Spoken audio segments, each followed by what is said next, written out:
Netherlands versus Pakistan, इस match का जो पोस्ट मैच एनालिसिस है वो हम आपके सामने लेकर हाजिर हैं। और हमेशा की तरह शुरुआत सबसे पहले करेंगे आज के पोल्स के रिजल्ट से। तो आज जो हमने दो पोल्स कहीं ना कहीं डाले थे। जो पहला पोल डाला था कि आज का मैच कौन जीतेगा, तो उसमें डेफिनेटली जैसे कि आप देख सकते हैं कि 68% लोगों ने कहा था कि पाकिस्तान ये मैच जीतेगा और 32% ने नीदरलैंड्स को वोट किया था। तो डेफिनेटली जो मेजोरिटी ऑफ जो व्यूअर्स हैं उन्होंने कहीं ना कहीं पोल सही दिया और आपके जवाब सही है। तो जिन्होंने भी 68% जवाब दिया था वो बिल्कुल सही निकले। उसके बाद अगला पोल हमने कराया था एक और, जब एक इनिंग कंप्लीट हुई कि नीदरलैंड्स क्या 287 चेस कर पाएगा, तो उसमें लगभग 56% लोगों ने कहा था यस और 44% ने कहा था नो, नहीं कर पाएगा। यानी वो जो 44% थे दूसरे, उन्होंने बिल्कुल सही जवाब दिया कि नीदरलैंड्स इस चेस को नहीं कर पाएगा। तो जिन्होंने भी उसमें वोट किया था, वेल डन गाइस, आपका प्रेडिक्शन बिल्कुल सही गया है। ऐसे ही लगातार पोल्स में पार्टिसिपेट करते रहिए। क्रिकेट के कल भी 2 मैचेस हैं, उसके पोल्स में पार्टिसिपेट जरूर करिएगा, वोट जरूर करते रहिए। चलिए अब सबसे पहले स्कोर जान लेते हैं, जो इस मैच का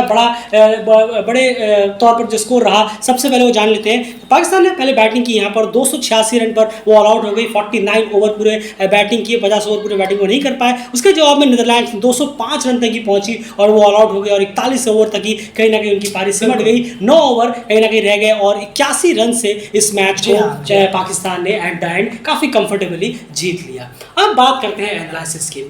नीदरलैंड के जो कोच हैं उन्होंने कहीं ना कहीं, मैं टूर्नामेंट शुरू होने से पहले अपने सारे प्लेयर्स के बीच में एक मोटिवेशन के तौर पर ही सही, लेकिन एक चीज़ ज़रूर कही थी कि हम एशियड टीम ज़रूर हैं लेकिन हमें एशियड्स की तरह यहाँ नहीं खेलना है और ना ही आप चाहेंगे कि हमें एशियड की तरह यहाँ पर ट्रीट किया जाए। उसके लिए आपको एक ही चीज़ करनी होगी कि आप एशियड की तरह ना खेलें। एशियड्स अदर एशियड्स की तरह हमें यहाँ पर परफॉर्मेंस नहीं देनी है। आपको परफॉर्मेंस देनी है तो आई टू आई कॉन्टैक्ट करके जिस तरह से जैसे आप फुल मेंबर की तरह खेल रहे हो। डेफिनेटली उन्होंने ये बयान दिया जरूर था, लेकिन उसकी कुछ थोड़ी झलक हमें आज देखने को मिली। लेकिन क्या थोड़ी झलक काफ़ी होती है इतने बड़े प्लेटफॉर्म पे इवेंट पर परफॉर्मेंस देने के लिए? बिल्कुल भी नहीं। आखिर नीदरलैंड से गलतियां कहाँ हुई? इतनी 60-65% मैच में पकड़ बनाने के बावजूद भी नीदरलैंड से कहाँ गलतियां हुई हैं जहां वो इस मैच को गवा कर बैठे हैं। चलिए इस पर डिस्कशन करेंगे। सबसे पहले and face by face comparison में जानते हैं कि वहां कौन किसको मात देने में कामयाब रहा। जरूर देखिए, अगर हम पाकिस्तान की बात करें 1 से 10 ओवर की, तो यहाँ पर पाकिस्तान ने 43 रन बनाए थे और 3 विकेट का नुकसान पाकिस्तान को हुआ था। वहीं पर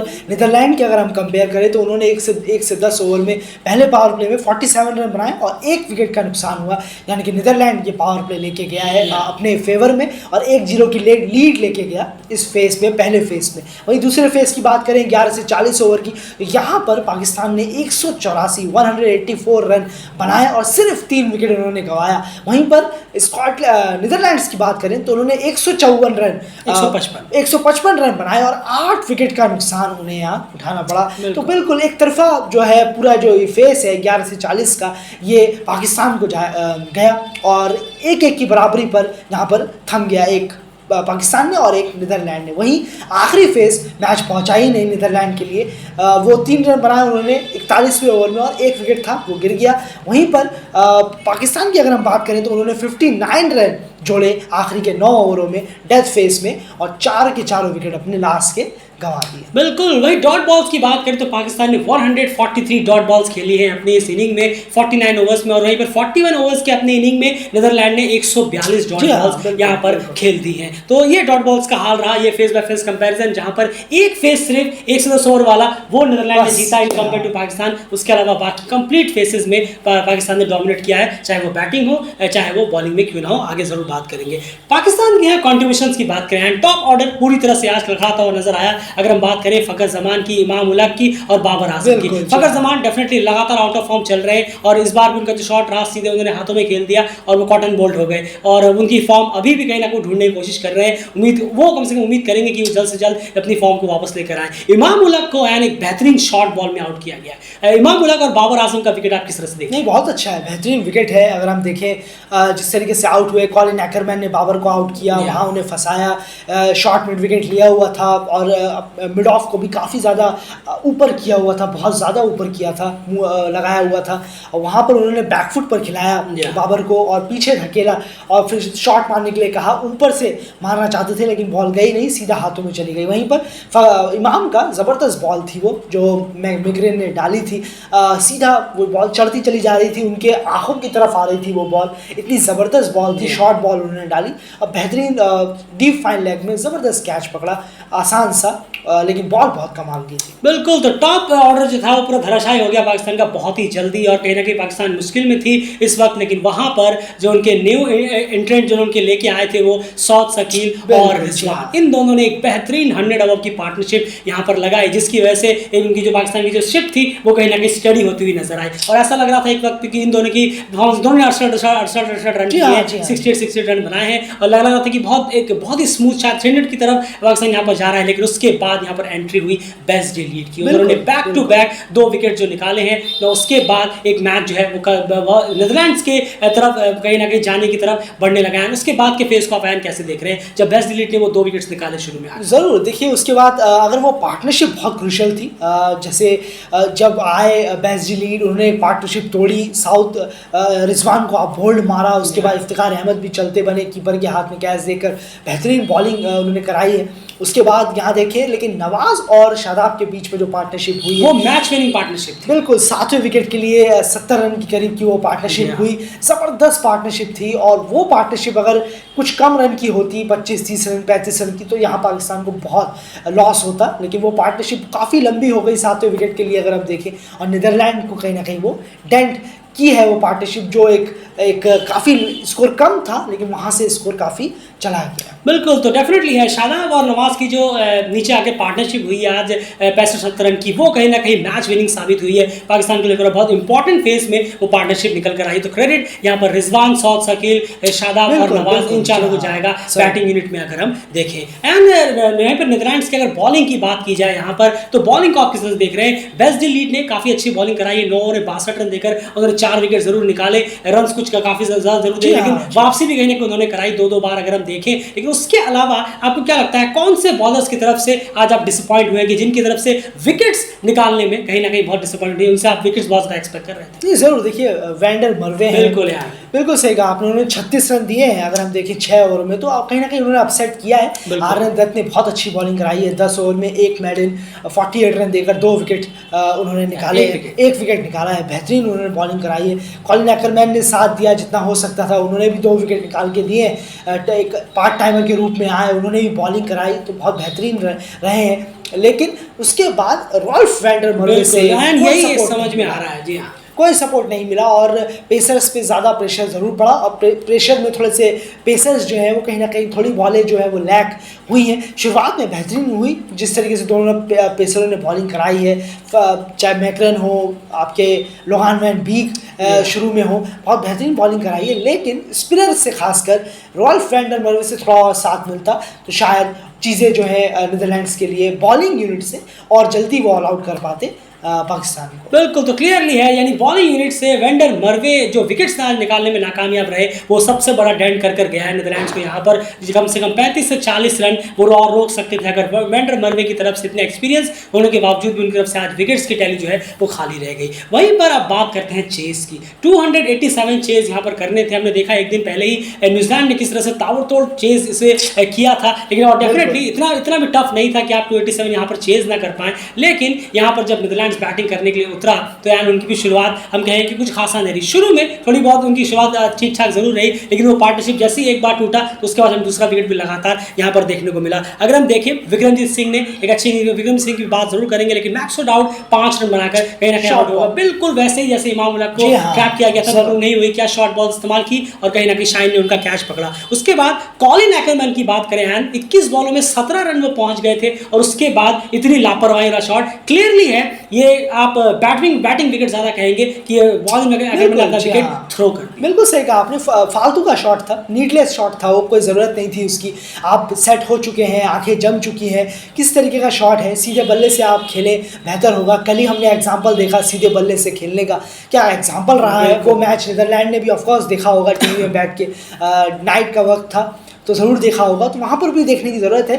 सीधे बल्ले से एशिया में जितना आप सीधे बल्ले से खेलेंगे उतना बेहतर होगा। बॉल काफ़ी टर्न लेती है यहाँ पर, तो आप जितना ज़्यादा सीधे बल्ले से खेलने की कोशिश करें। और वो बॉल तो कुछ थी भी नहीं, इफ्तिखार अहमद आए, पहली बॉल उन्होंने डाली, आपने पूरा स्टंप छोड़ दिया, लेग स्टंप, और इन्वाइट किया कि आइए और मुझे बोल्ड मार दीजिए। बिल्कुल, उन्होंने वैसा ही किया। बिल्कुल सही, क्योंकि जब तारिक अहमद बॉल लेकर खड़े ही थे अपनी पहली बॉल पे ही, तभी से कॉलिन एक्करमैन का लेग स्टंप दिख रहा था, और आपने पहले ही बॉलर को ही दे दिया और उन्होंने सीधे स्टंप पे रखी और आप स्वीप मारने जा रहे हैं। बताइए। मतलब आपने बॉलर को देखा नहीं, पढ़ा नहीं कि किस तरह से बॉल जी आएगी हाँ। नहीं आएगी, आपने इफ्तिकार को पहले कभी खेला नहीं और सीधे स्वीप मारने चले गए। ये कहीं ना कहीं बहुत ज़्यादा इररेस्पॉन्सिबल शॉट यहाँ पर रहा है कॉलिन अकरमैन का। उन्होंने अपना विकेट थ्रो किया, उसके बाद जिन्होंने अपना विकेट थ्रो किया वो है विक्रमजीत सिंह। जी हाँ, बिल्कुल, जी हाँ। अनफॉर्चुनेटली उन्होंने आज बिल्कुल, हाफ बिल्कुल। सेंचुरी मारी, कुछ बेहतरीन शॉट्स उन्होंने लगाए। अगर हम देखें फर्स्ट पावर प्ले में, लेकिन उसके बावजूद जिस तरह से उन्होंने अपना विकेट थ्रो किया, उन्होंने वो सारी मेहनत पर बिल्कुल, पानी फेर दिया और जरूर। एट दैट डिसअपॉइंटिंग चार्ट जो है वो अपने साथ वो लेकर गए। कोई जरूरत नहीं थी उस शॉट की। बिल्कुल अच्छा खासा आसान दोनों के चीज। बीच में एक जी पार्टनरशिप हाँ। हो रहा था,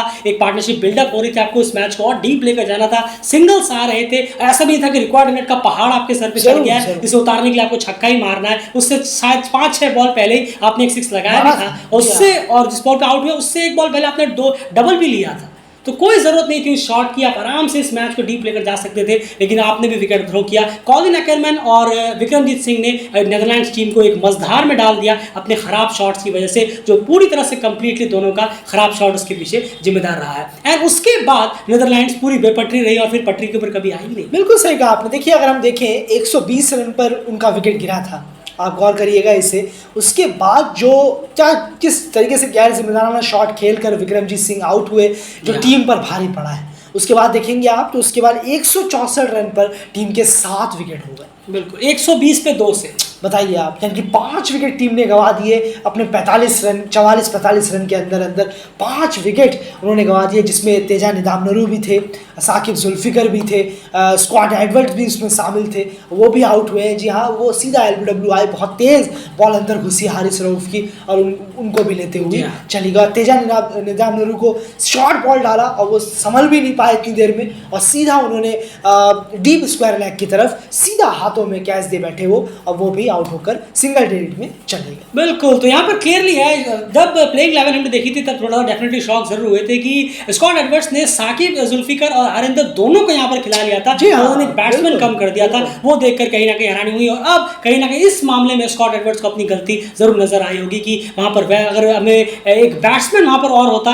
बजाय इतने ज्यादा बॉलर्स के तो काफी बेहतर रहेगा। एंड आपका क्या कहना है? नहीं ज़रूर, बिल्कुल सही कहा आपने, बहुत सही है। क्योंकि बैटिंग थोड़ा सा देखने की जरूरत, शायद उन्हें लगा होगा कि हमारे पास लोगान रन वीक है, जी हाँ। नीचे और भी है थोड़ी सी जो बल्लेबाजी कर लेते हैं शायद। लेकिन नीचे तक तो आप तब पहुंचेंगे ना जब ऊपर वाले कुछ कंट्रीब्यूशन भी देंगे। बिल्कुल सही कहा आपने, और ये बहुत ज़रूरी है कि ये बहुत अच्छा विकेट था, बेहतरीन विकेट था। बिल्कुल। बैटिंग करने के लिए बहुत बेहतरीन तरीके से बॉल आ रही थी बैट पर, लेकिन जो गलतियां हुई हैं कुछ, बेस्डी लीड अकेले पड़ गए। बिल्कुल। बहुत शानदार इनिंग उन्होंने खेली है, लेकिन वो जिस बॉल पर आउट हुए हैं वो बॉल पर वो अटक गए थे पूरी तरीके से। वो कंसंट्रेशन खो चुके थे। बिल्कुल सही कहा, वो खेलना चाहते थे बैकफुट पर आकर, उनको लगा शायद ये बॉल अंदर आएगी, मेरे लिए अंदर आएगी, लेकिन नहीं, उस बॉल ने हल्का सा टर्न लिया और वो बॉल बाहर की तरफ निकलकर बोल्ड हो गई। तो वो बैकफुट पे गए और अकेले पड़ गए, वहां तक बॉल पहुंची।